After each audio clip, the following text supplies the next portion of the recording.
chess puzzles.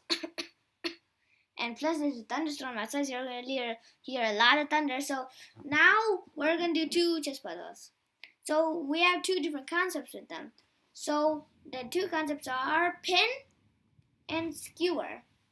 So we're going to first start with pin and then skewer. I'll talk about why we did it in this order later. And we're also doing this on live chess. Before we did it on chess.com.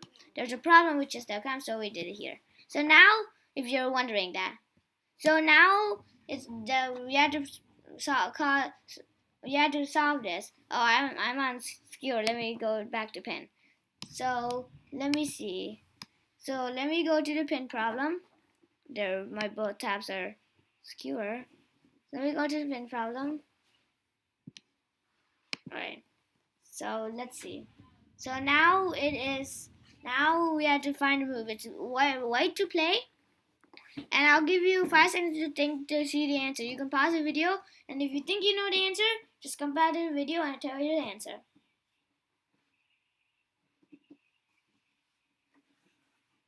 Alright. So now this is a gamble. Rook takes the bishop.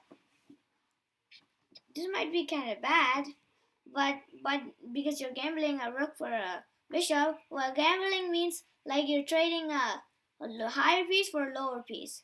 So, but this gamble is actually good in some things because there's a trick behind this. If he takes the queen, this is just one variation. He'll just do backhand checkmate, and I'll tell you about backhand checkmates. And then there will be a checkmate. I'll tell you about backward checkmate on another video. And now, if he takes the rook, queen takes the rook, then it's gonna be like the white is up a bishop. Because remember the rook took the bishop, so white was up the bishop, and then he took the queen, then he took the rook and another rook. The rook plus rook, so it's nothing. And then the bishop, white has it still. So that's why you shouldn't do that too. But if you also like don't even do anything and just move it here, if you just don't do anything and just move it here, it's still gonna be a rook to e8 mate. That's a good mate. So that's the pin problem. That's the pin problem. So now let's go to the skewer one. So now let's go to skewer. So let's see where skewer one is. Was this the skewer problem? Yeah. So right now, so the answer for now you have to find out the answer. So it's white to play. And now make sure right now, just take a look. The king is open. So you see that line? The A8, B8, C8, D8. It's all using those squares. And also it's not castled. So white has the advantage. But white's king is also not castled. But there's more, but they're both not castled. But there's more space on the A8, B8, that file. And white has a rook there, so it's kind of pretty safe. So now, I'll give you 5 seconds to think, and you can pause the video, and when you think you know the answer, just come back.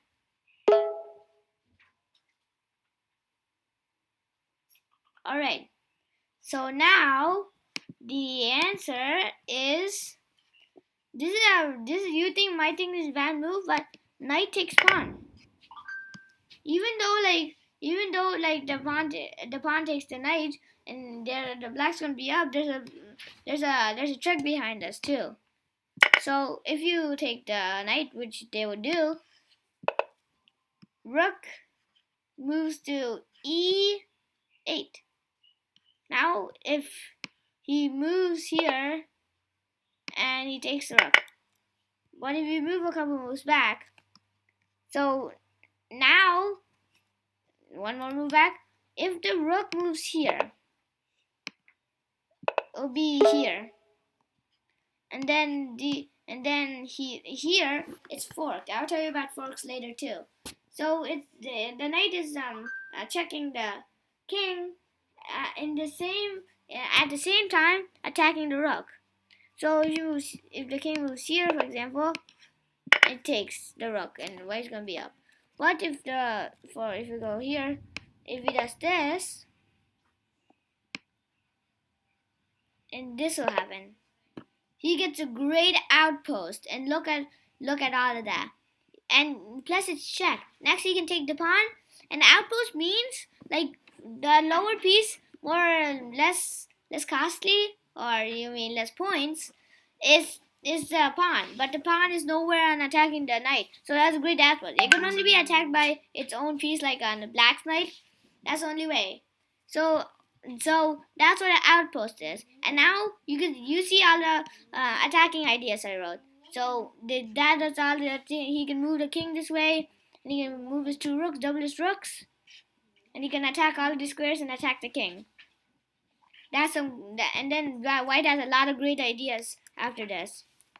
So the reason I put it in this order is actually that the pin, but that skewer is the opposite of pin. So if you flip over a pin, it's skewer. You flip over a skewer, it's pin. So you see, like for example, for example, yeah. So if the rook supported by the bishop is pinning the queen, and is pinning the queen and the king, is pinned, so you can't move or it's going to be check. Or if you just flip it over, it's check, and the king has to move or take the queen on the next move. That's why I put it in that order, so I can make you understand this. So thanks for watching. Thanks for watching this video today. Please like and hit the subscribe button. Bye. See you on my next video.